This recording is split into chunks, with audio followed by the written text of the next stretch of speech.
2016년 11월 9일 수요일 저녁입니다. 이 시간 우리 각자에게 주시는 하나님 말씀은 사사기 19장 22절로 23절입니다. 사사기 19장 22절로 23절입니다. 이 시간 우리 각자에게 하시는 하나님의 말씀으로 함께 받겠습니다. 그들이 마음이 즐겁게 할 때에 그 성읍의 비류들이 그 집을 에워싸고 문을 두들기며 집주인 노인에게 말하여 가로되 내 집에 들어온 사람을 끌어내라. 우리가 그를 상관하리라. 집주인이 그 사람이 그들에게도 나와 이르되 아니라 내 형제들아 청하노니 악을 행치 말라. 이 사람이 내 집에 들었으니 이런 망령된 일을 행치 말라. 아멘.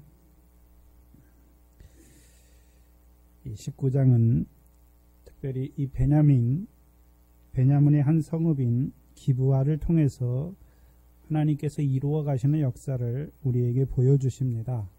베냐민의 이름의 뜻은 오른손의 아들입니다. 그렇다면 이 사사기에 나오는 이 베냐민 사람들은 어떤 자로 살아가야 됩니까? 오른손의 아들들로 살아가야 될 자들인 것을 보여주십니다. 오른손의 아들이라고 말할 때에는 모세를 통해서 신명기 33장 12절 말씀이지요. 그 베냐민 지파에게 주신 예언의 말씀이지요. 곧 여호와의 사랑을 받은 자들이다. 입은 자들로 살아가야 될 자들인 것을 보여주시죠. 이것을 이사야서 41장 10절에서는요. 베냐민이 오른손의 아들이라고 말할 때에는 베냐민이 오른손인 것을 말하는 것이 아니라 하나님께서 의로운 오른손으로 베냐민을 붙들고 있는 것을 보여주시는 것입니다. 그렇다면 이 사사기 때에 이 가나안 땅에 살아가는 이 베냐민 지파의 후손들은 어떻게 오른손의 아들로 살아가야 되는 것입니까? 그래서 육적 이스라엘에게 가나안 땅은 어떤 의미가 있습니까? 광야를 통해서 하나님께서 그들에게 율법의 말씀을 주셨죠. 율법을 왜 주셨습니까? 그들이 하나님의 소유인 것을, 소유된 백성인 것을 알게 하시는 것이고, 두 번째는요, 제사장 나라로 세우시기 위함이요, 세 번째는 거룩한 백성으로 살아가게 하시기 위해서 율법을 주셨습니다. 곧 율법은 십계를 근본으로 한 하나님의 말씀이죠. 그래서 아까 묵도 시간에 십계는 왜 주셨습니까? 너희가 이렇게 살아라 행하는 명령으로 주신 것입니까? 언약의 말씀으로 주신 것입니까? 언약의 말씀으로 주신 것이죠. 그래서 하나님께서 십계명을 통해서 율법의 말씀만 그들에게 주신 것이 아니라 그들로 하여금 그들이 율법을 지킬 수 없음을 아시고 하나님이 그들에게 율법을 통해서 성막도 짓게 하시잖아요. 그래서 성막에는 누가 나갑니까? 율법을 통해서 죄를 깨달은 자들이 성막에 자기 죄를 깨닫고 짐승을 가지고 성막에 나아가므로 짐승의 피로 말미암아 제사장 그 번제단에서 죄사함을 받게 하셔서 다시금 살아가게 하는 자들인 것을 보여주시는 것이죠. 그래서 율법은 이스라엘 백성이 광야에서 살라고 주신 것이 아니라 가나안 땅에 들어가서 너희가 여호와의 명령을 청종하는 자들로 살아가야 될 자들인 것을 보여주시는 것이죠. 그래서 그들이 여호와의 명령을 청종할 때 여호와께서 이른 비와 늦은 비를 주셔서 그 가나안 땅의 소산으로 풍성하게 하셔서 옥토를 주신 하나님을 찬송하게 하시는 것이죠. 그래서 저와 여러분에게는 언약의 말씀을, 하나님의 말씀을 왜 주셨습니까? 먼저는 하나님 나라에 들어가게 하시려고, 두 번째는요, 하나님 나라의 일을 하게 하셔서 그 하나님 나라의 일로 말미암은 그 결실과 열매를 더하게 하시는 그 하나님을 찬송하는 자로 세우시기 위해서 주신 것입니다. 그렇다면 이 가나안 땅에 살아가는 이 사사기 때 이 베냐민은 자기들이 뭘 해서 오른손의 아들이 되는 것입니까? 베냐민 자손들이 사사기의 다른 지파와 다르게 여호와의 명령, 곧 율법을 온전히 열심히 행하기 때문에 하나님이 그들을 사랑하시는 것입니까? 그들이 율법의 의를 이루기 때문에 하나님이 그들을 사랑하시는 것입니까? 그러면 그 하나님은 오늘도 바리새인들을 사랑해야죠. 왜요? 율법의 행위로는 흠이 없는 그 자기 의를 행하는 그 바리새인들을 사랑하셔야 되는 것이죠.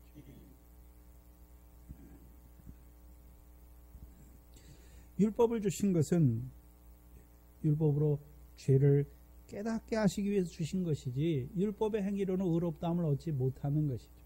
신약이나 구약이나 다 똑같아요. 율법의 행위로는 하나님 앞에 의롭다함을 얻지 못하는 자들인 것을 보여주시고, 그럼 율법의 행위로 의롭다함을 얻지 못하니까 율법으로 죄가 드러나는 것이죠. 그럼 율법으로 죄를 깨닫게 하신 그들을 다시금 그 번제단으로 불러서 그들의 율법의 죄를, 율법의 저주를 사여 주시는 것입니다. 그래서 결국은 구약에 있는 그 번제단이죠.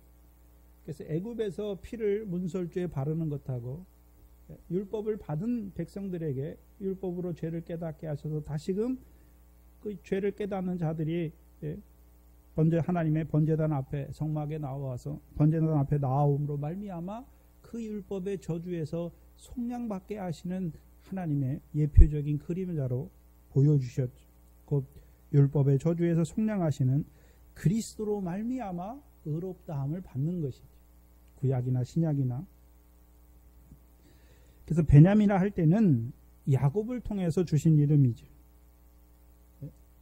그런데 베냐민은 어디에서 났습니까? 창세기 35장에 베들레헴 에브랏에서 낳는 자죠. 그럼 그 에브랏에 누가 옵니까? 이스라엘을 다스릴 목자가 오는 것이죠. 신약에서는 생명의 떡으로 오셨다. 다윗의 자손으로 오셨다 말씀하는 것이죠.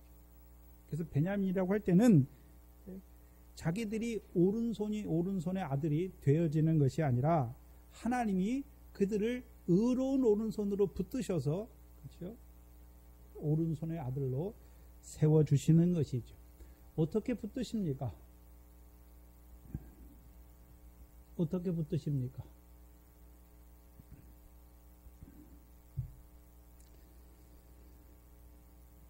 로마서 4장 5절로 8절이죠. 아브라함과 다윗의 고백이 무엇입니까? 아브라함과 다윗의 고백이 무엇입니까?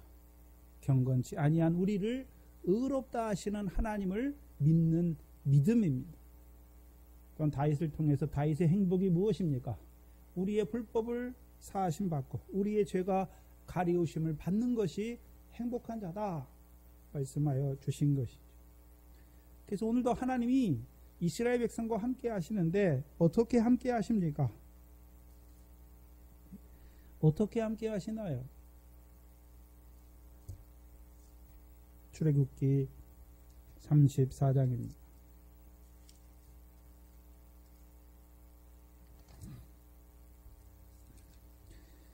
출애굽기 34장에 보시면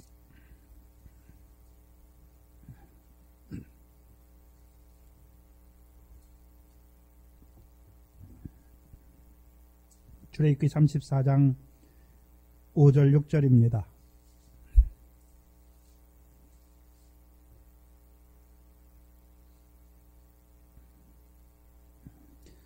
여호와께서 구름 가운데 강림하사 그와 함께 거기 서서 여호와의 이름을 반포하실세. 모세가 주의 영광을 보여달라니까 여호와께서 그를 반석에 세우시고 그에게 여호와의 이름을 지금 선포하는 것을 보여주세요. 6절에 여호와께서 그의 앞으로 지나시며 모세 앞으로 지나시는 것이죠. 반포하실세. 여호와라 여호와라 자비롭고 은혜롭고 노하기를 더디하고 인자와 진실이 많은 하나님이로다. 모세가 어떤 여호와를 보고 있습니까? 자비롭고 은혜롭고 노하기를 더디하는 그 여호와. 그럼 누구에 대해서 자비하시고 누구에 대해서 은혜로우시고 누구에 대해서 노하기를 더디하십니까? 자기 백성에 대해서. 그래서 8절에 그 여호와의 이름을 듣고서 모세가 급히 땅에 엎드리며 경배하죠. 그리고 가로되 주여 내가 주께 은총을 입었거든 원컨대 주는 우리 중에 행하옵소서. 이는 목이 곧은 백성이니이다. 우리의 학과 죄를 사하시고 우리로 주의 기업을 삼으소서. 그러면 자비하시고 은혜로우시고 노하기를 더디하신 하나님이 누구와 함께 하시기를 원하고 있습니까? 모세가 하나님의 백성과 함께 하기를.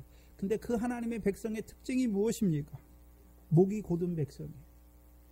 그러면 자비롭고 은혜롭고 노하기를 더디하고 인자와 진실이 많은 그 하나님이 목이 곧은 그 백성과 함께 하시면 그들이 죄대로 그들을 심판하시는 것이 아니라 그들의 죄와 악을 사하시는 것이죠. 그래서 그들을 결국은요 주의 기업의 백성으로 심으시는 것이죠. 이미 구약에서도 나와 있는 것이죠.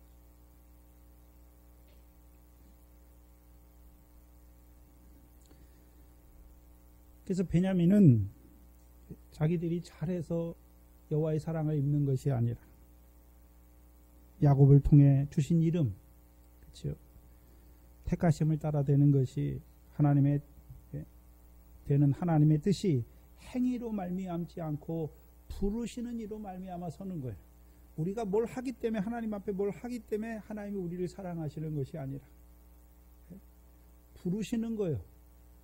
누구를 부르십니까? 오늘도 하나님이 죄인을 부르십니다.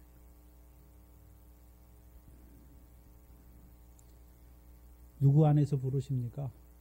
그리스도 안에서. 그리스도의 피 안에서 우리를 부르시는 것이죠.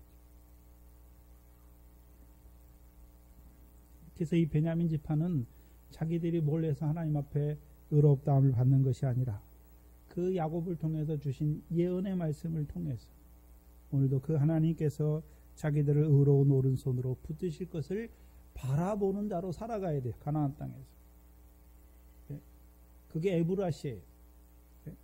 이스라엘을 다스리는 목자. 그래서 그 목자가 이 땅에 오시죠. 인자가 오시잖아요. 그래서 인자가 하는 일이 무엇입니까? 죄인을 사하는 권세가 있는 것을 보여주시는 것이죠. 그렇다면 여호와의 사랑을 입은 자들이 행해야 되는 마땅한 바가 무엇입니까? 형제를 사랑하는 것입니다. 자기들이 여호와의 사랑을 입었어요. 그렇죠? 그러면 자기들이 행해야 되는 마땅한 바가 무엇입니까? 형제를 사랑하는 것입니다. 그래서 여호와의 의로운 오른손에 붙들린 자들이 행해야 되는 일이 무엇입니까? 자기들도 오른손으로 형제를 붙들어주는 거예요. 그것이 주기도문에 나와 있는 우리가 우리에게 죄 지은 자를 사해주는 것이. 사해주는 거예요. 이 사사기 19장에 형제를 사랑하는 자들로 살아가는 자가 한 레위인이죠. 레위인. 행음한 아내를 사랑하는 것이고 에브라임 산지 사람으로서 이 기부와에 우거하는 한 노인도 어떤 자로 살아가고 있습니까? 나그네를 영접하는 자로 살아가는 것이죠. 그게 형제를 사랑하는 자로 살아가는 자들인 것을 보여주시죠. 그래서 신약에서 표면적 유대인이 유대인이 아니요 이면적 유대인이 유대인이라고 한 것처럼 베냐민의 육적 자손들이지만 그렇죠? 그들이 베냐민이 아니라 에브라임 사람들이지만 이면적 베냐민으로 살아가고 있는 그 레위인과 그 한 노인을 저와 여러분에게 보여주시는 것이죠. 그래서 아내를 어떻게 사랑합니까? 자기가 여호와의 사랑을 입었으니까 아내를 사랑하는 것이죠. 자기는 죄가 없기 때문에 아내를 사랑하는 것이 아니라 물론 아내는 행음하는 죄를 졌지만 자기도 여호와 앞에 어떤 죄를 졌습니까? 육적인 행음은 안 했지만 예수님께서 내가 여자를 복여 음욕을 품는 게 그게 간음죄인 걸 보여줬고 세상을 사랑하는 게 짝하는 게 간음죄인 걸 보여줬고 또 하나님보다 더 사랑하는 것은 간음죄인 것을 보여주어서 자기가 물론 육신의 간음죄는 범하지 아니하였지만 그 마음의 간음죄와 영적 간음죄를 짓고 있는 자기를 사하시는, 오늘도 사랑하시는 그 하나님의 사랑 안에 있기 때문에 행음한 아내를 사랑하는 것이죠. 또한 에브라임의 한 노인은 어떤 자입니까? 마태복음 25장 31절 이하에, 그렇죠? 지극히 작은 자 하나에게 하는 것이 내게 하는 것이다 말씀한 것처럼 내가 나그네 되었을 때 영접하는 자인 것을 보여주시는 것이죠. 그래서 이 두 명의 사람, 그렇죠? 물론 그들이 셋째 날에 살아가지만, 그렇죠? 신령한 역사에서는 다섯째 날에 살아가는 자들인 것을 보여주시잖아요. 구약의 옛 계명은 우리가 하나님을 사랑해야 되고 우리가 이웃을 사랑해야 되지만, 신약의 새 계명, 이스라엘을 다스리는 목자를 통해서 우리에게 주시는 새 계명은요, 내가 너희를 사랑한 것 같이 너희도 서로 사랑하라 하신 것이죠. 그래서 신약에서는 하나님 사랑하란 말이 없어요. 그렇죠? 하나님 사랑하란 말이 없어요. 근데요, 지극히 작은 자를 사랑하는 것이 하나님을 사랑하는 것임을 알게 하시는 거예요. 그래서 신약에서 우리가 하나님 앞에 어떤 자인 것을 보여주어서 나 같은 죄인을 사랑하시는 그 사랑 안에서 자라게 하실 뿐만 아니라 이제 형제를 사랑하는 자로 세워가시는 그 하나님의 역사를 이 두 사람을 통해서 저와 여러분에게 보여주시는 것이죠. 그 지난 시간까지 역사를 통해서 발을 씻고 먹고 마시면서 그들의 마음이 함께 즐거워하는 자들인 것을 보여주시죠. 그래서 한 노인은 무엇으로 즐거워하고 있습니까?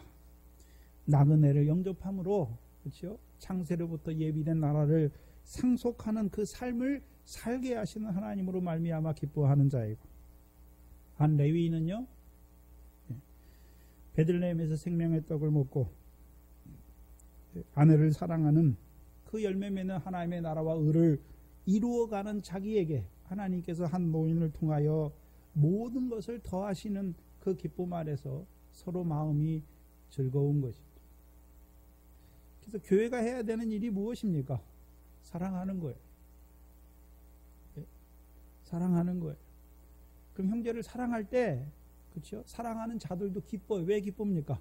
그것이 하나님 나라를 유업으로 얻게 하는 성령의 열매를 맺게 하시는 그 하나님을 인하여 기뻐하는 것이죠. 또한 사랑을 받는 자들도 기뻐하는 자가 되는 것이죠. 어떻게 기뻐하는 자가 되는 것입니까? 죄 사함을 받는 것입니다. 그렇죠? 그래서 우리가 주기도문에 우리가 우리에게 죄 지은 자를 사해 주는 것은 우리가 피를 흘려서 그 죄를 사해 주는 것이 아니라 오늘도 율법의 저주를 속량하시는 그리스도의 십자가 앞에 세우는 거예요. 그래서 그 그리스도의 피와 물을 입는 자로 세우는 것이죠. 제자들에게 주신 권능, 주님만 죄를 사하는 것이 아니라 제자들에게도 그 권능을 주셔서 죄를 사하게 하시는 것이죠. 그런데 문제는 그들이 마음을 즐겁게 할 때에 그 성읍의 비류들이 그 집을 에워싸고 문을 두드리며 집 주인 노인에게 말하여 가로되, 뭐라고 말합니까? 내 집에 들어온 사람을 끌어내라. 우리가 그를 상관하리라. 비류라고 할 때는 사무엘상 2장 12절에 우리말 성경에서는 다르게 썼는데 히브리 성경에는 같은 단어입니다. 사무엘상 2장 12절입니다.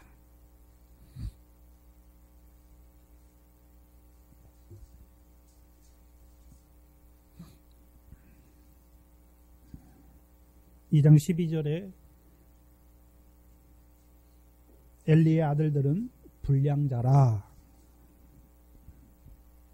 히브리어로 벨리야알인데 불량자예요. 제사장이면서도 누구를 알지 못합니까? 여호와를 알지 못하더라. 그럼 그들이 하는 일이 무엇입니까? 비류들이 하는 일이 무엇입니까? 17절에 엘리의 두 아들이 하는 이 비류인데, 악한 자인데 17절에 보면 이 소년들의 죄가 여호와 앞에 심히 크면 그들이 여호와의 제사를 뭐하고 있습니까? 멸시하는 것. 여호와의 제사를 멸시하는 자들이 봐야 하는 것은, 그렇다면 그 엘리의 두 아들이 여호와의 제사를 멸시하잖아요. 그렇죠? 그럼 제사에서 드러나야 되는 것이 무엇입니까? 제사에서 드러나야 되는 것이 무엇입니까? 긍휼이죠, 긍휼. 그래서 예수님께서 이 땅에 오셔서 내가 저 제사를 원치 아니하고 긍휼을 원한다 말씀하셨죠. 근데 이 엘리의 두 아들이 하는 일이 무엇입니까? 제물 중에 좋은 거, 그걸 제물을 하나님 앞에 드리기 전에 좋은 것을 갈고리로 가져와서 자기들이 취하는 것이죠.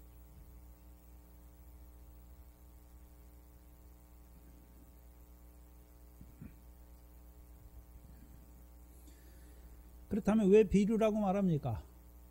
이 레위 사람과 한 노인이 하는 일이 무엇입니까? 긍휼이죠, 긍휼. 긍휼을 베푸는 자잖아요. 자기 아내에게 범죄한 자기 아내를 권고하여 다시금 용납하는 것. 그것이 무엇입니까? 긍휼이에요, 긍휼. 죄인을 불쌍히 여기는 긍휼을 행하는 자들이잖아요. 그래서 그 긍휼을 행하는 자를 죽이려고 하는 비류인 것을 보여주시는 것이죠. 또한 열왕기상 21장에 보면 여기 비류가 또 나오는데, 사무엘상 10장 27절에도 비류가 나와요. 근데 그것보다는 열왕기상 21장을 한번 보시면 이세벨이 나봇을 죽이는데 비류를 사용해서 죽입니다. 열왕기상 21장 10절에 보시면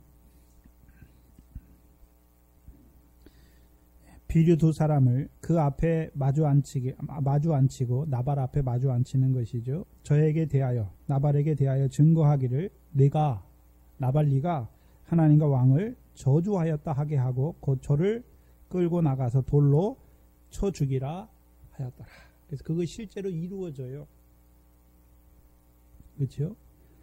그래서 비류 어떤 자입니까? 나봇을 모함하여 형제를 죽이는 자죠. 한마디로 해하는 자를 말해요. 형제를 해하는 자들인 것이죠. 그래서 기브아의 비류들, 그렇죠? 노인의 집에 들어온 그 레위인을 상관하려고 하잖아요. 그래서 호세아서 9장 9절에 기브아 시대는 심히 회개하였다 말하는 것이죠. 회개한 자들이죠. 근데 생각해 봐야 되는 것은 이 기브아 성읍에 거하는 자들인데, 베냐민 사람들인데, 그렇죠? 이 레위인이 그 성읍 거리에 있었잖아요. 그렇죠? 그렇죠? 그래서 거리에 있을 때 아무도 그를 영접하지 아니었죠. 자기 집으로 영접하지 아니하였죠. 그렇죠? 근데 그것이 그 레위인에 대해서 무관심하거나 그가 뭔 일을 하는지 아무 상관없이 지나갔다면, 그렇죠? 그가 노인의 집에, 한 노인의 집에 들어가든지 말든지 아무 상관을 안 했을 것이죠. 또한 그 레위인이 한 집에 들어간 것을 보고 알았으니까 그 집에 와서 뭐라고 그럽니까? 그 레위인을 끌어내라. 왜요? 자기들이 상관하겠다고 하는 자들이죠. 그러면 이 기브아에 거하는 자들이 이 레위인을 왜 자기 집으로 영접하지 않았습니까? 자기들하고 안 맞는 거죠. 안 맞는 거예요.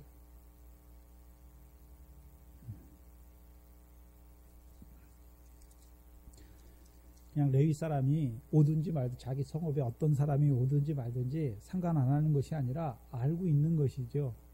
근데 행음한 아내를 다시 데리고 자기 집으로 돌아가는 그 레위인을 알고 있는 것이죠. 그래서 그 노인이 그 레위인에게 묻잖아요. 네가 어디로 가며 어디에서 왔느냐 묻는 것이죠. 만약에 이 기브아에 거하는 그 베냐민 사람들이 레위 사람이 한 사람이 오든지 말든지 상관도 안 했으면 그 사람이 어느 집에 들어가서 뭘 하든지 말든지 아무 상관도 안 했을 거예요. 근데 그 노인의 집에 와서 그 레위 사람 한 사람을 내어달라고 하는 거 보니까 어떤 자입니까? 예수님 때 요한복음 8장에 가늠하는 여자가 나오죠. 그렇죠? 근데 가늠하는 여자를 사람들이 붙들어 오죠. 그러면 여자가 간음을 하는데 사람들이 다 알게 간음을 하겠습니까? 모르는 데 가서 은밀하게 간음을 하는 것이죠. 근데 그 사람들이 저 여자가 간음하는 것을 알고 그 여자를 따라간 거죠. 따라가서 어떻게 합니까? 목을 지키고 섰다가 간음하는 현장에서 붙잡아 오는 거예요. 지금 이 베냐민 사람들이 그렇단 말이죠. 이 레위인을 어떻게 합니까? 레위인이 어디로 가나 잘 봐뒀다가 밤에 가서 그 레위인을 달라 하는 것이, 내 끌어내라 말하는 거예요. 그 레위인을 우리 성에서 자지 못하게 내어 쫓으라 말하는 것이 아니라 끌어내라 말하는 것이죠. 또 한 가지 봐야 되는 것은 끌어내라 할 때 이 레위인의 집에 한 노인의 집에 가서 이 레위인을 한 사람을 끌어내라 말할 때 기브아에 있는 모든 사람이 다 가는 게 아니에요. 누구만 갑니까? 비류들만 가는 거예요. 비류.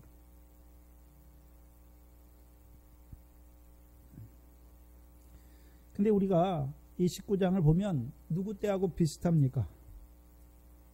롯 때하고 비슷하잖아요.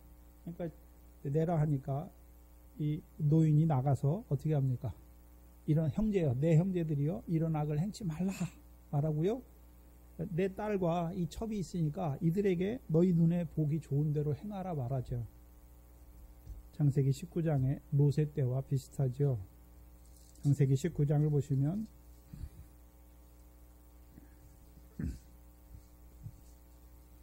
창세기 19장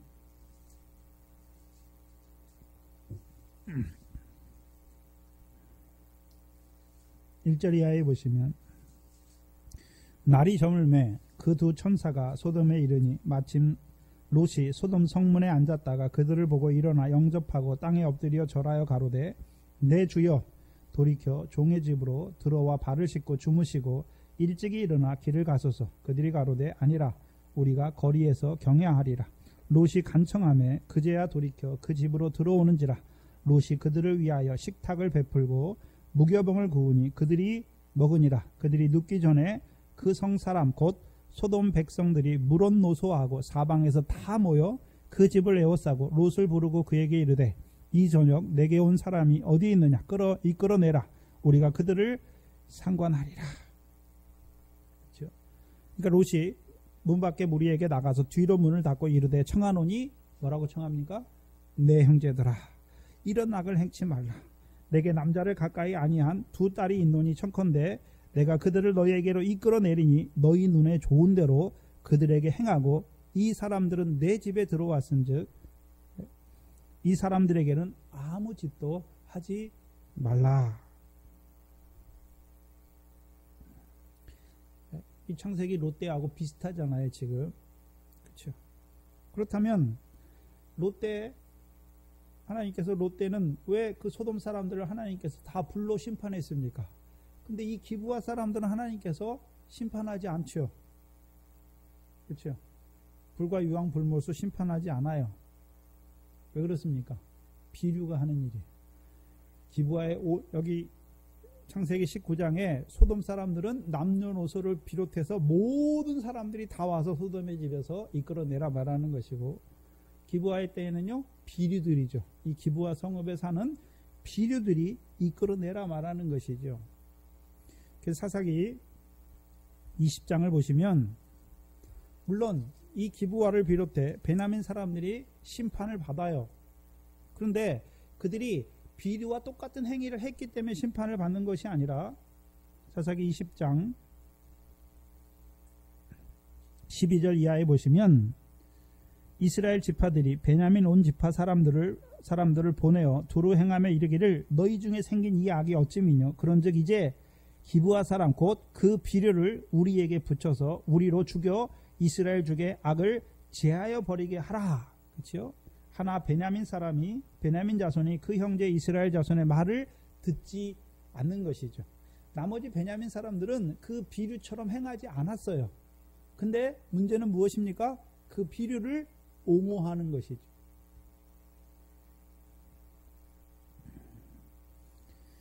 그래서 15절에 보시면 그때의 성읍들에서 나온 베냐민 자손의 수는 칼을 빼는 자가 모두 26,000이요 이 외에 기브와의 거민 중 택한 자가 700인데 이 모든 백성 중에서 택한 700명은 다 왼손잡이라 울매로 돌을 던지면 호리도 틀림이 없는 자더라. 그럼 이 기브와의 성읍에서도 이제 이스라엘 백성들과 싸우기 위해서 700명을 내보내는 것이죠. 그럼 생각해 봐야 되는 것은 왜 베냐민 사람들이 이 비류들을 내주면 되잖아요. 그렇죠? 이 여자를 윤관해서 죽게 만든 그 비류, 이 레위인을 상관하려고 했던 그 비류들만 내줬으면, 그렇죠? 내주면 되잖아요. 그것이 또 이스라엘 중에서 악을 제하는 거니까 내주면 되는데 왜 안 내주고 그들을 옹호합니까? 왜 안 내주고 옹호하나요? 왼손잡이가 됐으니까 그런 것이죠. 곧 이 레위인이 행음 많은 여자를 다시 용서하잖아요. 그게 마음에 드는 것입니까? 안 드는 것입니까? 행음 많은 여자는 어떻게 해야 됩니까? 돌로 쳐 죽여야 되는데 그렇게 하지 않는 레위인을 보면서 비위가 상한 거예요. 자기들하고 안 맞는 것이죠. 그러니까 비리들이 물론 악해요. 그렇지만 행음 많은 여자를 죽인, 행음 많은 여자는 마땅히 죽어야 되는 거예요. 자기들 생각에. 그게 오른손이, 왼손이에요. 왼손.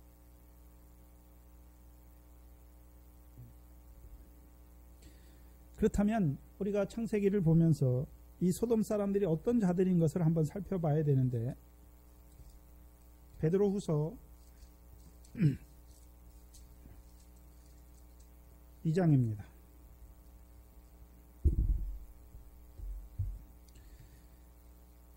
창세기 19장의 롯을 베드로 사도를 통해서 어떻게 기록하고 있는지를 우리가 한번 살펴보면, 베드로후서 2장입니다.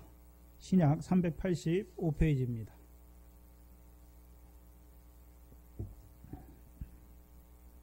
6절 이하에 소돔과 고모라 성을 멸하기로 정하여 죄가 되게 하사 후세에 경건치 아니할 자들에게 본을 삼으셨으며. 그러면 우리가 생각해야 되는 것은 소돔과 고모라 사람들이 왜 망했습니까? 경건해야 될 자들인데 경건치 아니함으로 망하는 것이죠. 그렇죠? 또한 7절에 무법한 자의 음란한 행실을 인하여 고통하는 의로운 롯을 건지셨으니 이 의인이 저희 중에 거하여 날마다 저 불법한 행실을 보고 들으므로 그 의로운 심령이 상하니라. 그래서 롯을 말해, 소돔에 거하는 롯을 말해서 어떤 롯이라고 말합니까? 의로운 롯이다. 의로운 롯이다라고 말하죠. 그러면 롯이 의인인데 아브람과 같은, 노아와 같은 의인입니까? 아니면 율법의 의인입니까? 율법의 의인이죠. 율법의. 뭐는 갖고 있습니까? 소돔 사람들은 무법한 자가 됐어요. 법이 없어요. 근데 이 롯은 뭘 갖고 있습니까? 율법을 가지고 있잖아요. 어떤 율법이요? 간음하면 안 되는 것이죠. 그래서 롯의 집에는 천사들이 먹을 수 있는 게 있잖아요. 롯의 집에도 롯이 그 나그네를 대접하는데, 물론 천사로 알지 못하고 대접하죠. 롯의 집에도 뭐가 있습니까? 발을 씻을 물이 있고 무교병이 있어요. 무교병이. 그렇죠? 무교병이 있어요. 근데 아브라함의 장막처럼 마음을 쾌활케 하는 떡은 없어요. 무교병만 있어요. 무교병. 그 무교병은 누구에게 주셨습니까? 하나님께서. 애굽에서 나온 자들에게 무교병을 주셨잖아요. 그래서 이 롯이 소돔에 가는데, 소돔으로 가잖아요. 왜 소돔으로 갑니까? 여호와의 동산인 줄 알고 가요. 애과 같은 여호와의 동산인 줄 알고 가는 것이죠. 그래서 아브람과 롯이 애굽에 한번 갔다 오는데, 그렇죠? 롯은 여호와의 동산을 애과 같은 여호와의 동산으로 바라보는 거예요. 율법의 복을 바라보는 것이죠. 그렇죠? 자기가 간음 안 하고 율법의 계명들을 지키니까 하나님이 복을 주셔서 애굽 사람들처럼 이 세상에서 부한자로 살아가게 하는 그 의로운 가운데, 율법의 의 가운데 있어요. 그래서 롯은 자기가 뭘 했기 때문에 복을 하나님이 주시는 것이 아니라 하나님이 율법 주셔서 율법을 행하는 나에게 이 복, 세상 복을 주셔서 하나님 앞에 감사하는 자로 사는 거예요. 근데 소돔 사람들은 다 어떻게 합니까? 무법한 자가 되어서 음란하게 행하잖아요. 음란한 행실 가운데 있지요. 그러니까 롯이 그걸 보면서 어떻게 합니까? 마음이 상한 거, 고통하고 있잖아요. 그리고서 그 소돔 사람들한테 보면서 뭐라고 그럽니까? 내 형제여, 이런 악을 행치 말라 말씀하는 거예요.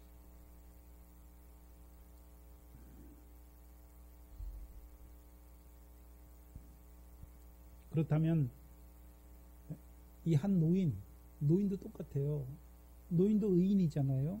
그렇죠? 기록은 안 돼 있지만 이 노인도 어떻게 합니까? 자기 옥에 한 레위인을 자기 뒤에 놓고 자기가 가서 뭐라 그럽니까? 내 형제여, 이런 악을 행치 말라. 이 사람이 내 집에 들어왔으니 너희가 이 사람에게 망령된 행실을 행하지 말라 말하는 것이. 근데 다른 의인이죠. 이 한 노인은 어떤 의인입니까? 낭은혜를 영접하는 의인이에요. 그렇죠? 마태복음 25장 31절에 창세로부터 하나님의 나라를 상속하는, 예비된 하나님의 나라를 상속하는데 누가 상속합니까? 줄인 자에게 먹을 것을 주고, 내가 목마를 때 마실 것을 주고, 내가 나그네 됐을 때 영접하는 자들이 하나님 나라를 유업으로 얻는 자들이죠. 그러면 이 노인도 우편에 있는 의인의 일을 하는 거죠. 지극히 작은 자 하나에게 하는 것이 죽게 하는 것을 알고 있는 자죠. 의인은 의인인데 율법의 의인이 아니라 열매 맺는 하나님의 나라를 이루어가는 의를 행하는 자예요.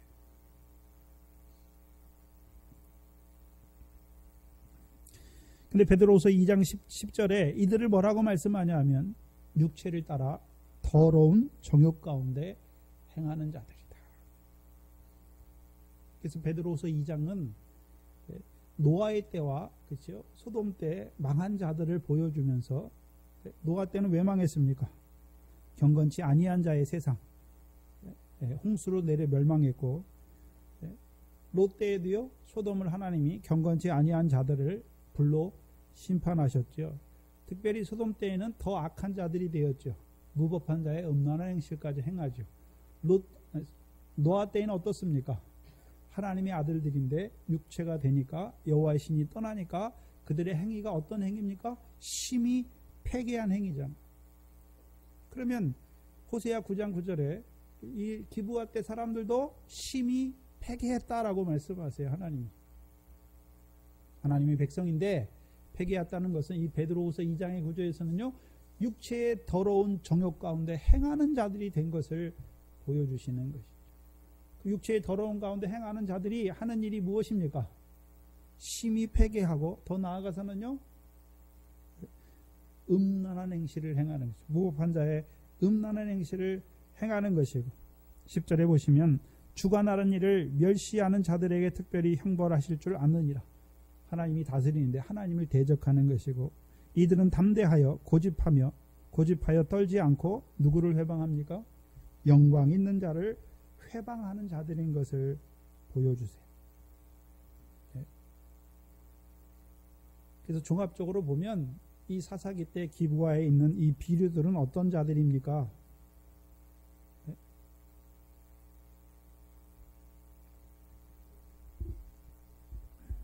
형제를 해하는 자지요. 그래서 그들이 어디 가운데 있습니까? 육체 가운데 심히 패괴한 일을 하면서 형제를 해하는 것이지요.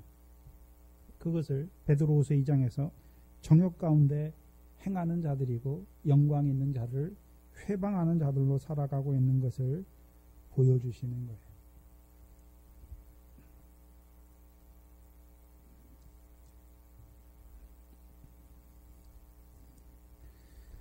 그러면 이 기브아에 있는 비류들은, 자, 억지로 가서 그 일을 하고 있나요? 그 일이 자기들의 기쁨인가요? 그게 자기들의 기쁨이에요. 기브아에 있는 한 노인은요, 뭐가 기쁨입니까? 나그네를 영접해서 발을 씻고 함께 먹고 마시는 것을, 함께 마음을 즐겁게 하는 것이고, 기브아에 있는 비류들은요, 그 마음이 즐거워하는 그들을 해치는 자예요. 형제를 해하는 자들인 것을 보여주시죠. 그래서 롯의 집과 이 노인의 집과 창세기 18장의 아브라함의 집에 함께 있는 게 무엇입니까? 먼저는 발 씻을 물이에요.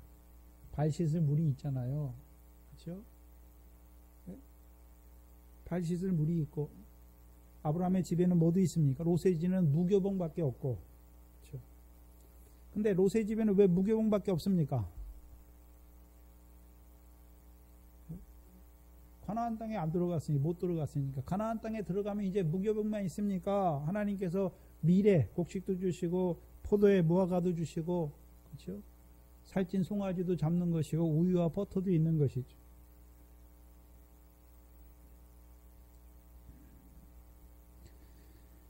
롯은 애국과 같은 여호와의 동산을 바라보는 의인으로 살아가는 것이고, 이 노인은요, 나그네를 영접하는 그 의인, 우편 의인의 삶을 살아가는 자인 것을 보여주시죠. 그리고 롯도 그렇고 이 의인도 그렇고 이 노인도 그렇고 그 비류들, 그렇죠? 육체의 더러운 정욕 가운데 행하는 그들, 육체가 대해서 폐기한 일을 행하러 오는 그들을 보면서 뭐라고 말합니까? 내 형제들아, 형제들.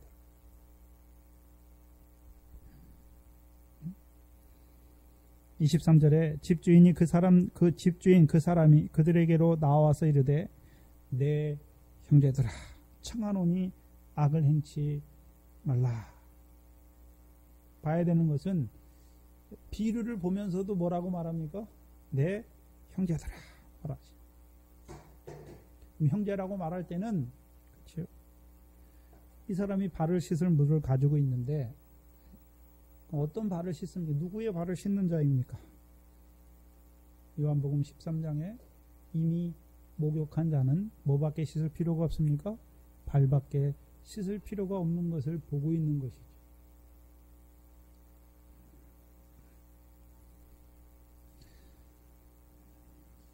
베들레헴 에브라닷을 거쳐야지요. 그래서 대부분의 예수 믿는 사람은 어떻습니까? 예수 믿어야 구원이 있다라고 말하는 것이고, 이제 창세전에 그리스도 안에서 택하신 것, 나사렛 예수를 보는 자들, 창세전에 그리스도 안에 택하신 것을 보는 자들은 어떻습니까?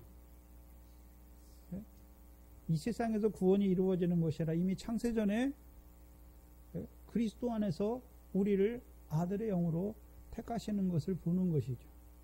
그 영의 육신을 입혀 이 밭된 세상에 보내신 이유가 무엇입니까? 씨를 밭에 심는 이유가 무엇입니까? 결실과 열매예요. 구원은 건드리지 못해. 구원. 그래서 한국교회가 제일 잘못된 것이 뭐냐 하면 사람의 행위로 구원을 판단해요. 사람의 행위로. 그렇죠? 사울을 뭐라 그럽니까? 사울은 악신이 들어가서 회개하지 못하고 그 가운데 죽었으니까 지옥에 갔다. 한번 생각해 보세요. 원래 성령이 거했잖아요. 하나님이 다스리는 성신이 거하던 자인데 성신이 나가니까 뭐가 들어왔습니까? 여호와의 부리신 악신이 들어왔죠.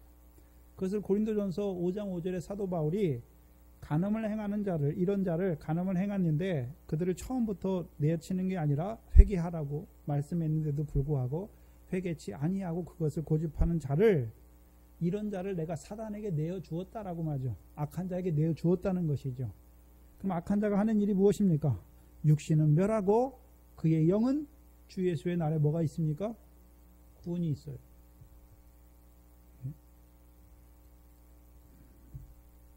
영의 구원은 건들지 못하는 것이죠. 그러면 그가 사단에게 내어주면 사단이 하는 일이 무엇입니까? 육신을 멸하는 거예요. 육신을. 잠깐 우리를 밭과 같은 이 세상에 육신을 입혀 보내신 이유가 무엇입니까? 하늘의 상과 영광에 합당한 결실과 열매를 맺게 하시려고. 그러면 육신이 사단의 권세 아래 살아가니까 결실과 열매가 있습니까? 하나도 없는 자가 되는 것입니까? 하나도 없는 자가 되는 것입니다.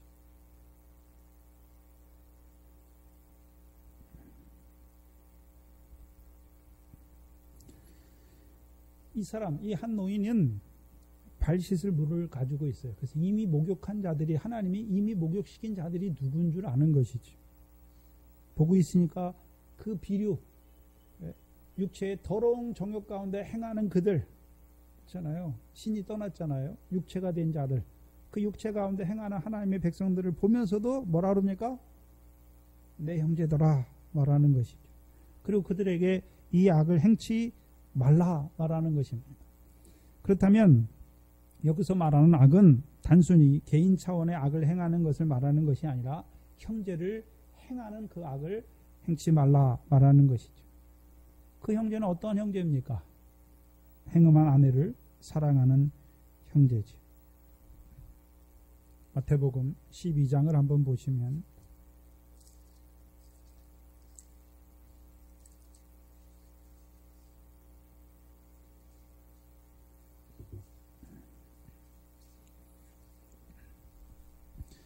마태복음 12장 30절입니다.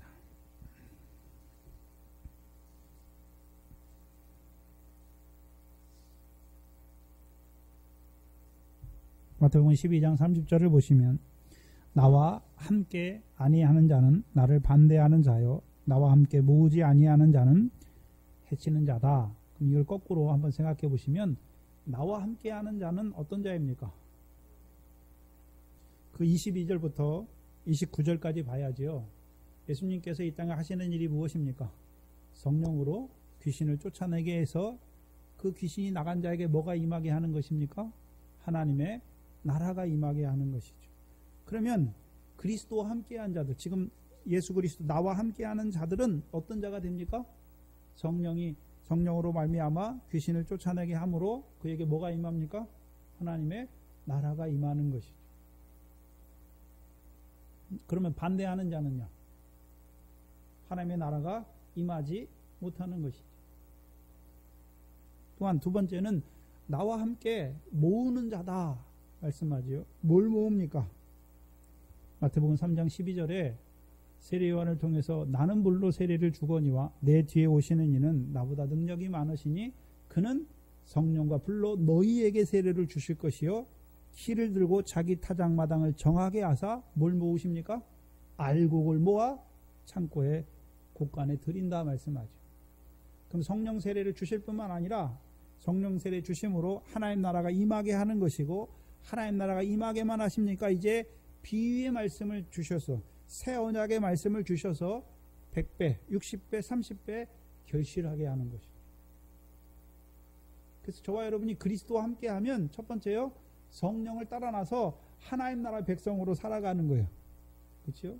두 번째는요, 이제 비유의 말씀을 통해서 결실을 하는 자가 되게 하시는 것이죠. 또한 새 언약의 말씀을 통해서 열매를 모으는 자로 살아가게 하시는 거예요. 저와 여러분이 그리스도 안에 있다는 것은 이제 결실과 열매를 맺는 자로 살아가죠. 그래서 하나님께서 육적 이스라엘에게 가나안 땅을 주시는 이유가 무엇입니까? 그들로 하여금 여호와 하나님의 말씀을 청종하게 하셔서 이른 비와 늦은 비를 통해서 가나안 땅의 미래 결실과 보리의 결실과 포도와 무화과와 그 열매를 내게 하시는 것이죠. 그래서 그것을 먹고 마시게 하셔서 옥토를 주신 하나님을 찬송하게 하는 거예요. 신약에서는요, 우리로 하여금 성령을 따라나서 하나님 나라에 들어가게 하셔서 이제 하나님 나라의 일, 하늘에 계신 아버지의 뜻대로 행하는 것이죠. 그래서 마태복음 12장 마지막 절이 하늘에 계신 하나님의 뜻대로 행하는 자가 내 형제요 자매요 모친이라 말씀하시고, 13장 비유의 말씀을 통해서 하나님의 뜻이 무엇인지를 나타내줘요. 하나님의 뜻이 무엇입니까? 미래 결실하는 것이 하나님의 뜻이고, 좋은 씨를 박과 같은 세상에 뿌려서 곡식단 되게 하는 것이 하나님의 뜻이에요. 또요, 보화가 감추인 밭을 소유를 팔게 하셔서 사게 하셔서 이제 보화를 캐내어 하늘에 쌓는 자로 살게 하시는 것이 하나님의 뜻이에요. 또한 진주장사로 살아가게 하는 것이, 그것이 하나님의 뜻이에요.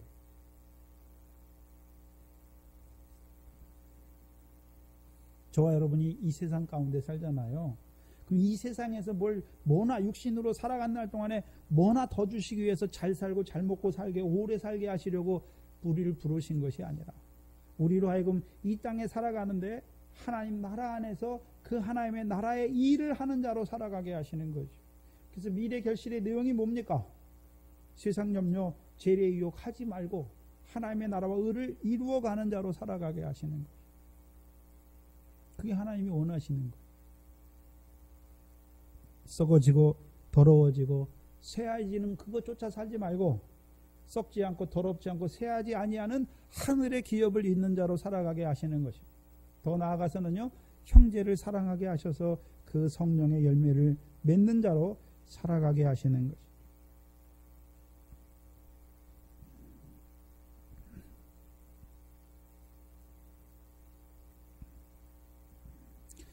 그래서 하나님께서 이 사사를 세우시잖아요.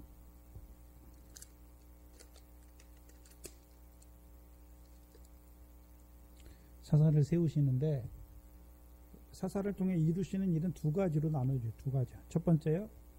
먼저는 이스라엘 백성이 여호와의 목전에 악을 행하지요. 그렇잖아요.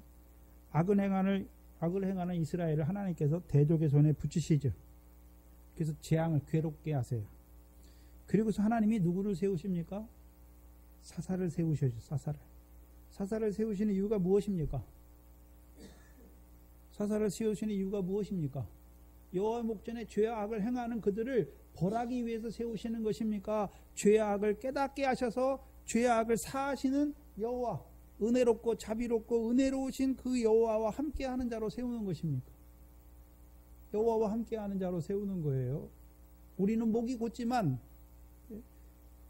자비하시고 은혜로우시고 노하기를 더디하시는 그 하나님이 그 백성과 함께 하심으로 말미암아 그들의 죄악을 사하시고, 먼저는 사해야 되죠.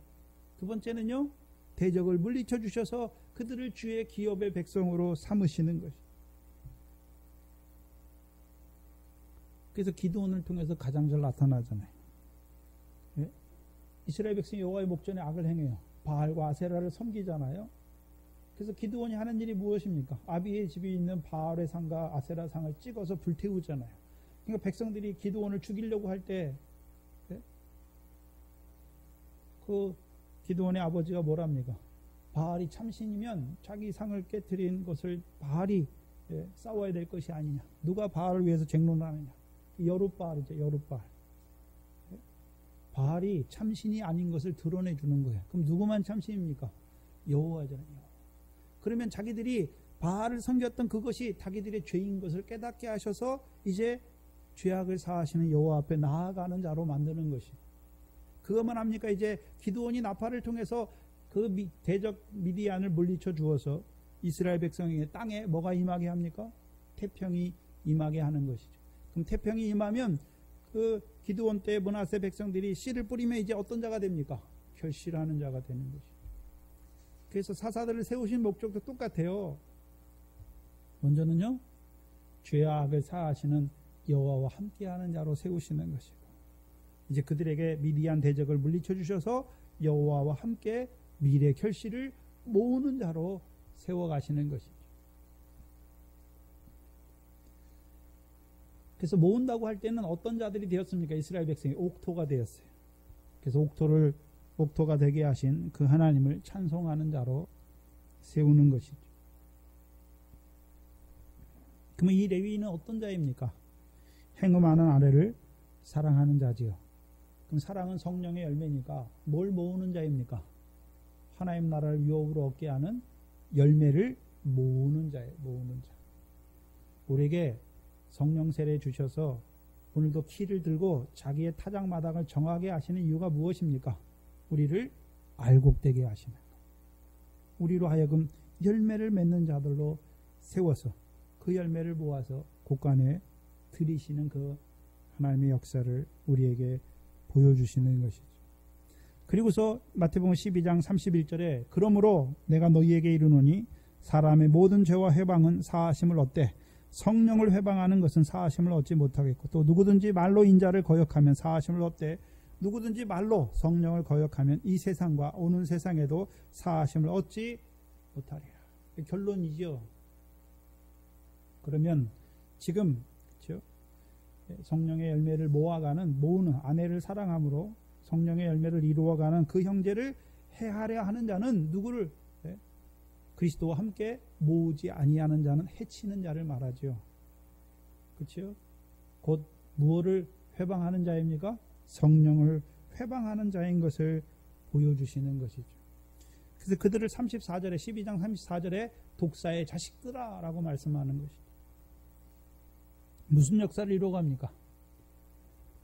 독사의 역사를 이루는 자들이죠. 창세기 3장에 뱀을 말하잖아요. 뱀. 근데 계시록 20장 2절에 보면 용을 잡으니 곧 옛뱀이요 사단과 마귀의 역사잖아요. 그렇죠? 사단과 마귀의 역사가 하는 일이 무엇입니까? 하나님께서 뱀을 저주하셔서 흙을 먹게 하시잖아요. 흙. 그렇죠? 흙을 먹는다는 의미가 무엇입니까? 하나님의 백성들은 성령으로 났으면 생명이잖아요. 생명. 그렇죠? 근데 뭐가 되게 하는 것입니까? 영이 떠나고 육체가 되게 해서 육체로만 사는 자들은 육신으로 썩어지게 해서 흙으로 돌아가게 하는 거예요. 그 일을 이루는 자들이죠. 그렇다면 독사의 자식이라고 말할 때 그럼 마귀와 사단과 마귀가 영물이잖아요. 뭐 자식이 있습니까? 없잖아요. 그렇죠? 사단에게 속한 자, 마귀에게 속한 자. 그래서 요한복음 8장에 너희는 너희 아비 마귀에게서 난 자식들이라 말씀하잖아요. 그는 거짓이다. 그리고 너희도 거짓말하는 자들이 된 것을 보여주시는 것이죠. 그런데 뱀과 독사라고 말해요. 하나님께서 세례 요한이나 예수님을 통해서 그 유대인들을 보면서 뱀과 독사의 자식이라고 말하죠. 뱀은 물려도 안 죽어요. 근데 독사한테 물리면 어떻게 됩니까? 죽어요. 죽는단 말이죠. 곧 성령을 회방하는 해치는 자인 것을 보여주시는 것이죠.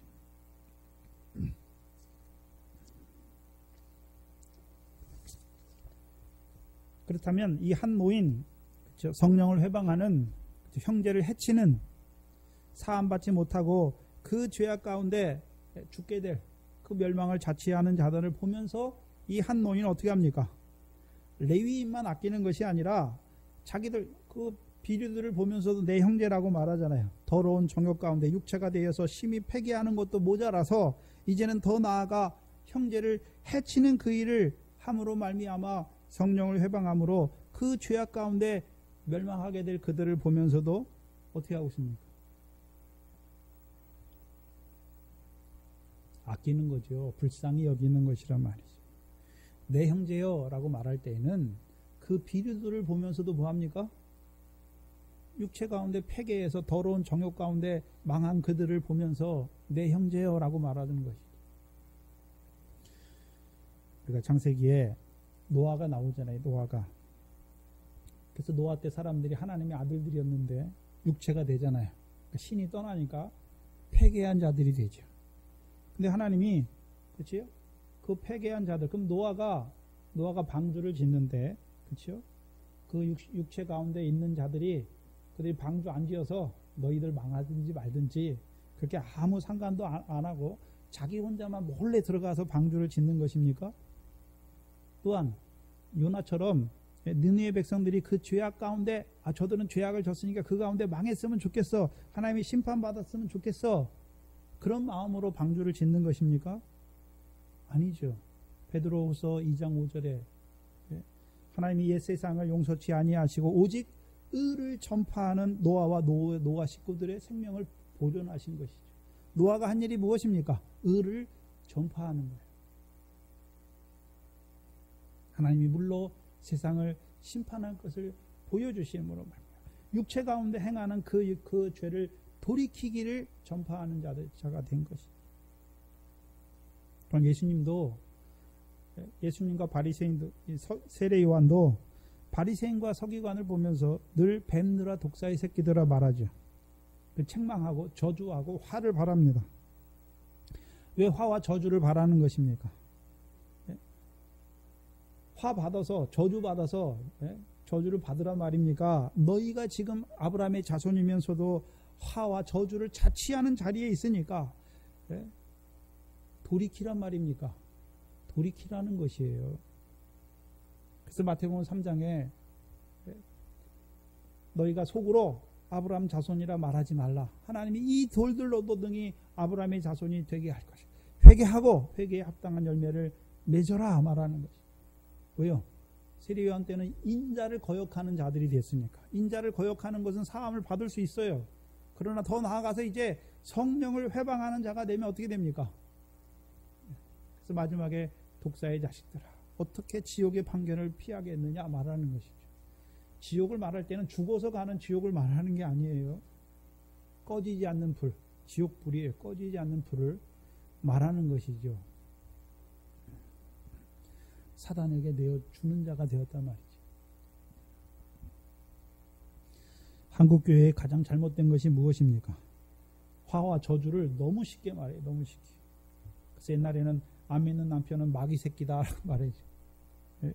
저 사람 믿다가도 안 믿으면 지옥 간다라고 말해요. 그래서 예수 안 믿는 사람은 다 구원이 없다라고 말하잖아요. 멸망받았다. 성경에서 말하는 멸망은 예수 안 믿는 사람의 멸망이 많습니까? 애굽에서 나와서 광야에 있는 자들이 멸망받았고 가나안 땅에 있는 자들이 멸망받은 것을 보여주는 것이죠. 이미 세상 가운데 있는 자는 멸망 가운데 있어요. 그래서 화와 저주를 너무 쉽게 바라요. 그래서 뭐 목사의 말을 안 들으면 뭐 화를 받는다, 저주를 받는다, 별 이상한 소리를 다 해요. 화와 저주를 바라시는 것은 예수님께서 바리새인들과 서기관들에게 화와 저주를 바라시는 것은 너희가 지금 저주받을 자리에 있으니까 돌이키라는 것이죠. 이 한 노인이 비류를 보면서 그 형제를 사랑하는 그 레위인을 해치기 위해서 오는 그 비류들을 보면서도 뭐라고 말합니까? 이 마귀 새끼들아 말하는 것이 아니라 내 형제들아 이런 악을 행치 말라 말씀하는 거예요. 저와 여러분도 봐야지요. 남편을 볼 때 원수로 보이는 것이 아니라 마귀 새끼로 보이는 것이 아니라 아직 알지 못하니까 그 가운데 있는 남편을 불쌍히 여기는 자가 되어야 됩니다.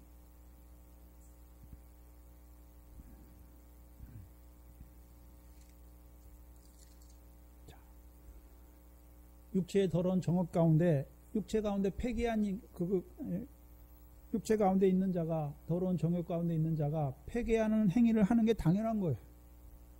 왜? 알지 못하니까 그렇게 하는 거지. 그를 버리는 것이 아니라 내 형제들아 이런 악을 행치 말라 말하는 것이. 그들이 육신의 폐기한 가운데 있는 것과 이제 형제를 해하는 자리에 나아가는 것은 더 큰 악을 범하는 것을 알고 있는 것이. 그래서 이 사람이 내게 내 집에 들었으니 이런 망령된 일을 행치 말라 말하는 것이죠. 이 노인의 집은 어떤 집입니까? 발 씻을 물이 있는 집이요. 나그네에게 양식과 그렇죠? 신령한 양식과 음료를 대접하는 그 집이죠.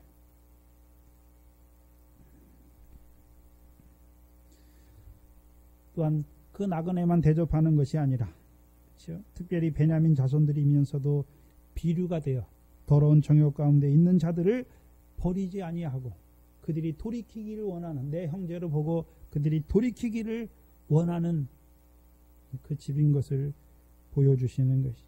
그래서 비류들이 그 악을 행하여 그 죄악 가운데 망하는 것을 기뻐하는 것이 아니라 그 너희들이 행하려고 하는 그것이 무엇인지를 보여주어서 돌이키라고 말하는 것이죠. 그런 악을 행치 말라라고 말하는 것이죠.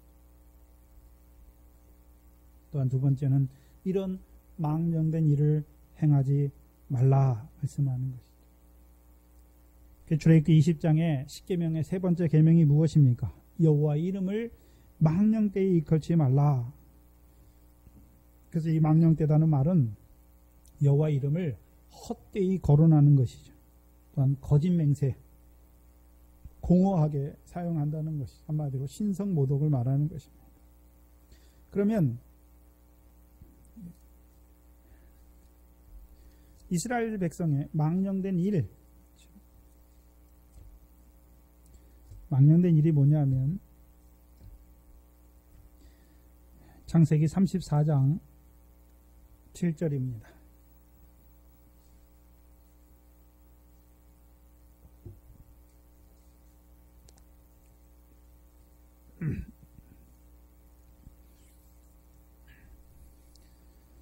창세기 34장 7절에 보시면 야곱의 딸 디나가 강간을 당한 것을 그걸 야곱에게 말하는데, 야곱의 아들들은 들에서 이를 듣고 돌아와 사람이 근심하고 심히 노하였으니 이는 세겜이 야곱의 딸을 강간하여 이스라엘에게 부끄러운 일, 곧 행치 못한 일을 행하였습니다. 이 부끄러운이라는 동사가 망령되다는 동사예요. 그러면 행할 일을 했습니까? 행치 못할 일을 해서 야곱에게 수치가 부끄러운 일을 하는 것입니까? 야곱에게 행치 못할 일을 하는 것이죠. 또한 사무엘하 13장 보시면 여러분이 잘 아는 암논과 다말의 관계가 나오는데, 사무엘하 13장 12절입니다.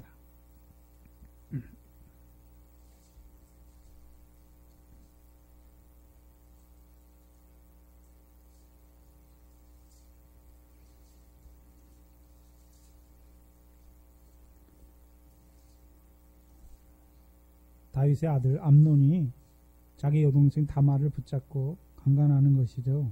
12절에 저가 대답하되 아니라 내 오라비여 나를 욕되게 말라. 이 욕되다는 동사가 내게 망령되게 행하지 말라라는 뜻이에요. 이런 일은 이스라엘에서 마땅히 행하지 못할 것이니 이 괴악한 일을 행치 말라.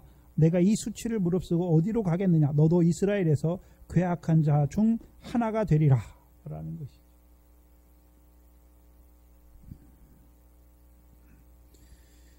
또한 에레미야서 29장을 보시면 여기도 망령된 게 나오는데,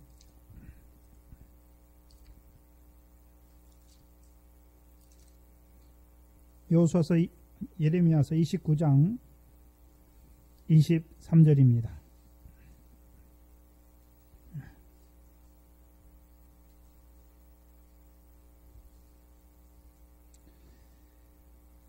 여호수아서 29장은 하나님께서 왜 그들을 바벨론 느부갓네살 왕에게 포로가 되게 하시는가, 또한 그들을 왜 칼과 기근과 연병에 망하게 하시는가, 그에 대한 대답으로 23절에 이는 그들이 이스라엘 중에서 망령되이 행하여 그 이웃의 아내와 행음하며 내가 그들에게 명하지 아니한 거짓을 내 이름으로 말함이니라. 나는 아는 자요 증거인이니라. 여호와의 말이니라 하셨다 하였더라. 그럼 이스라엘 백성이 뭐를 행하고 있습니까? 이스라엘 백성 중에 망령된 일이 있는 것이죠. 그 이웃의 아내와 행음하면서 거짓을 내 이름으로 말하는 것이죠. 사사기에 쓴 이 망령되다는 말은 나발에서 유래한 단어예요. 어리석음. 우리가 다윗의 역사 속에 나발이라는 사람이 나오잖아요. 나발의 이름의 뜻이 어리석음이에요. 그렇죠? 어리석은 자가 하는 일이 무엇입니까? 망령된 일이에요. 근데 문제는 이 베냐민 자손들은 오른손의 아들임에도 망령된 일을 행하고 있는 것을 보여주시죠. 시편 14편입니다.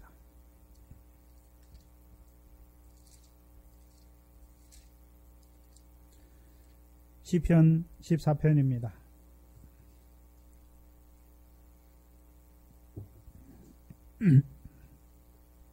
왜 그렇게 행하는가?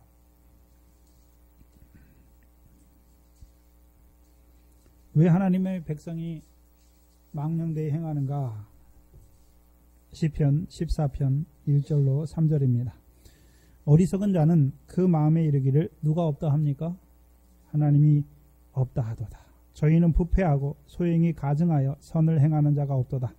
여호와께서 하늘에서 인생을 굽어 살피사 지각이 있어 하나님을 찾는 자가 있는가 보려 하신즉 다 치우쳤으며 함께 더러운 자가 되고 선을 행하는 자가 없으니 하나도 없도다.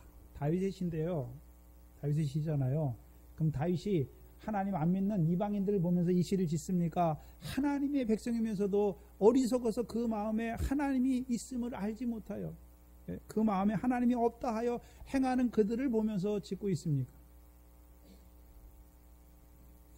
베냐민 사람들, 기브아에 있는 사람들은 여호와께서 그 조상들을 통해서 인도하여 주셨고 여호수아를 통해서 가나안 땅을 기업으로 주셨을 뿐만 아니라 사사들을 통해서 계속해서 여호와께서 함께 하시는 것을 보면서도 어떤 자가 됩니까? 비류가 되는 거예요. 비류가.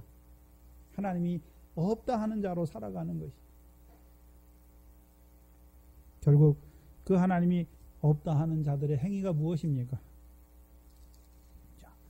원래 애굽에 있어서 하나님을 모르는 자로 살아갔으면 좀 나아요. 근데 하나님을 아는 자가 되어놓고 다시금 육체의 더러운 정욕 가운데 떨어져, 그렇죠? 육체의 더러운 정욕 가운데 떨어져 패괴한 일을 하는 그 망령된 일을 행하는 그들, 하나님이 없다 하는 것이죠. 만약에 하나님이 있다 말하면 자기들이 행하는 그 일을 죄악으로 말미암아 하나님이 심판하실 것을 보면서 어떻게 그렇게 담대하게 행하겠습니까? 하지 못하는 것이죠. 근데 왜 그렇게 행하고 있습니까? 하나님이 없으니까, 없다고 생각하니까. 잘 생각하셔야 돼요. 지금 많은 그리스도인들이 있는데 하나님이 살아계신다고 그렇게 하면 저렇게 살 수가 없어요. 그렇게 살 수 없어요. 거짓을 행하고 양심의 믿음의 양심을 쓰지 않고, 그렇죠? 그렇게 살 수가 없어요. 또 그렇게 살면서도 그게 죄인 줄 알지 못하고 그렇게 사는 게 당연한 것처럼, 세상 사람처럼 사는 게 당연한 것처럼 살아요. 왜요? 하나님이 없는 거예요. 인자가 다시 오심을 알지 못해요. 또한 자기 몸으로 행한 대로 그리스도 앞에, 그 심판대 앞에 드러날 것을 알지 못하는 거예요. 왜? 육신으로 살아가는 그것만 보고 있으니. 한마디로 사두개인과 같이 영도 없고 부활도 없고 천사도 없다. 부활을 말하는데 부활이 없는 자로 살아가요. 영은 말하는데 영이 없어요. 천사가 뭐 하는지를 알지 못해요. 영의 세계를 알지 못하는 자로 살아가는 하나님의 백성들. 결국 뭐만 위해 살아갑니까? 육체죠, 육체. 그러니까 육체를 위해 살아가니까 육체의 즐거움을 이루기 위해서 그 일을 행하는 거예요. 누가 억지로 가서 그 일을 하게 하는 것이 아니라 육체 가운데 떨어지니까, 육체의 더러운 정욕 가운데 떨어지니까 오히려 더 악한 자가 되는 거예요. 이방인들도 하지 않는 그 일을 행하는 자들이 되는 것이죠.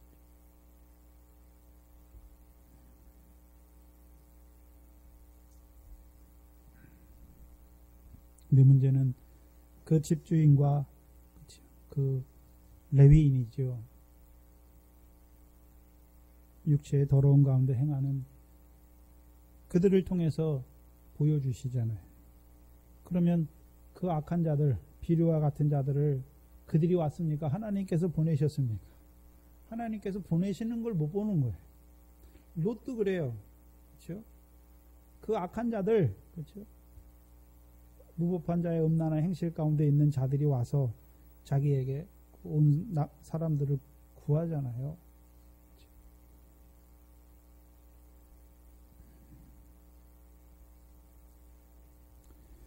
형제를 사랑하잖아요. 근데 다섯째 날에 있으니까 여섯째 날에 자라가면, 형제를 사랑하면, 그렇죠? 죄를 범한 아내를 사랑할 뿐만 아니라 그 아내를 위하여 죽는 것도 자기가 죽어야 되는데 그 여자를 내어주는 거예요. 롯도 그렇고 이 한 로인과, 그렇죠? 이 레위인도 온전치 못해요. 물론 형제를 사랑하긴 사랑하는데, 그렇죠? 더 자라가지 못하니까 요한일서 3장 16절이 무엇입니까? 그리스도께서 우리를 위하여 죽으심으로 우리가 그 사랑을 알았고, 그러니까 그 사랑을 안 우리가 이제 나도 형제를 위하여 죽는 것이 마땅한 거예요. 근데 그 자리에 서지 못하니까 죄인을 내어주는 자가 되죠. 왜? 죽는 자의 품에 내어주는 자가 되는 거예요. 예수님은 어떻습니까? 죄인을 내어주는 것이 아니라 죄인을 위하여 죽는 자가 되는 것이죠. 저와 여러분이 아직도 우리 형제를 사랑하잖아요. 근데 내가 사랑할 수 있는 범위 안에서만 사랑하고 내가 감당할 수 없으면 어떻게 합니까? 버려버려요. 포기하는 것이죠. 네?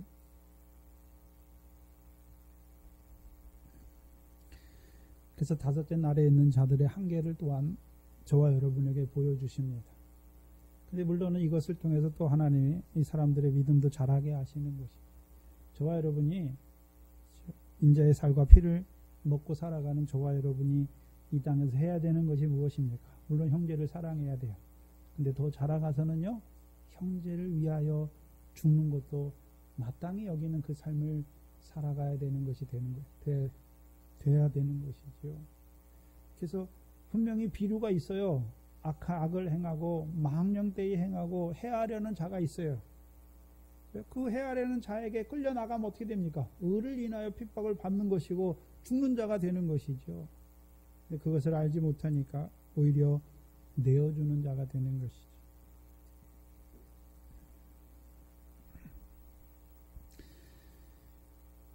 저와 여러분의 믿음의 단계를 말씀하는 것이죠. 저와 여러분이 인자의 살과 피를 먹고 이제 주께서 나를 사랑하신 것처럼 나도 형제를 사랑하는데, 그렇죠? 우리의 사랑이 자라가지 못하면, 그렇죠? 죄를 범한 형제는 사랑하는데 그 죄를 범한 형제를 위하여 고난받고 핍박받는 그 자리는 나아가지 못하는 자들이 되는 것도 또한 보여주십니다. 기도하겠습니다. 하나님 아버지, 감사합니다. 그 아들을 이 땅에 보내어 주시고 그 아들을 통하여 오늘도 우리의 믿음을 자라게 하셔서 먼저는 애굽에서 불러내어 주실 뿐만 아니라 그 광야의 연단을 통하여 그 하나님 나라에 들어가게 하실 뿐만 아니라 이제 하나님 나라에서 이 사사기의 말씀을 통하여 기도와 구제와 금식을 통하여 하늘의 상을 얻는 자로 세워가실 뿐만 아니라 이제 미래 결실하는 자, 보리의 결실하는 자, 이제 우리에게 그 베들레헴까지 보여주셔서 우리의 그 하나님 나라의 일이 하나님 나라를 유업으로 얻게 하시는 그 성령의 열매까지 맺는 자로 자라게 하실 뿐만 아니라 이제 형제를 위하여 죽는 그것까지도 우리에게 보여주셔서 그 순교를 통하여 이루어 가시는 그 첫째 부활의 영광까지 우리에게 나타내 주시며 또한 이 사사기의 말씀을 통하여 그 첫째 부활의 영광을 보여주셨지만 우리의 삶이 형제를 사랑하는 그 삶의 자리에 있지만 형제를 위하여 죽지 못하는 핍박과 고난을 아버지 하나님 버릴 때가 많은 저희들의 모습을 또한 우리들의 한계를 보여주신 아버지 하나님 감사합니다. 아버지 하나님, 우리에게 주께서 어떻게 우리를 사랑하셨는지 그 목숨을 주시기까지 그 사랑을 받았사오니 우리가 그 사랑에서 더욱더 자라게 하셔서 이제는 자라가서 우리도 이제 형제를 위하여 죽는 것이 마땅한 것을 아는 자로 자라갈 수 있도록 우리를 불쌍히 여겨 주시옵소서. 이곳에 주의 몸된 교회를 세워주시고 이 영생의 말씀으로 허락하여 주셔서 잠깐 육신으로 사는 그 삶이 헛되이 되지 않게 하시고 그 하나님 나라를 유업으로 얻을 그 열매 맺는 생명으로 자라가게 하시는 아버지 하나님 감사합니다. 또한 이 첫째 부활의 영광의 복음의 말씀을 증거하여 주셔서 이제는 우리로 하여금 그 감람의 기름, 하나님과 사람을 영화롭게 하는 그 기름까지 내게 하신 자로 세워가시는 아버지 하나님, 그 사랑을 받았으면서도 그 사랑을 온전히 감당하지 못하고 그 은혜를 온전히 감당하지 못하는 우리를 불쌍히 여겨주시고 이제는 우리가 늘 그 사랑과 은혜 안에서 자라게 하여 주셔서 오늘도 비리와 같고 아버지 하나님 목이 곧은 저들을 위하여 하나님의 거룩함을 드러내는 자들로 살아갈 수 있도록 우리를 붙들어 주시옵소서.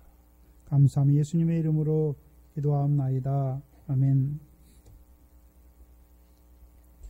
찬송가 203장입니다.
가르치신 기도로 예배를 마칩니다.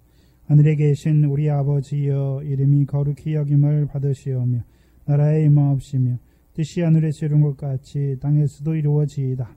오늘날 우리에게 일용할 양식을 주옵시고 우리가 우리에게 죄지은 자를 사하여 주옵시고 우리의 죄를 사하여 주옵시고 우리를 시험에 들게 하지 마옵시며 다만 악에서 구하옵소서. 나라와 권세와 영광이 아버지께 영원히 있사옵나이다. 아멘.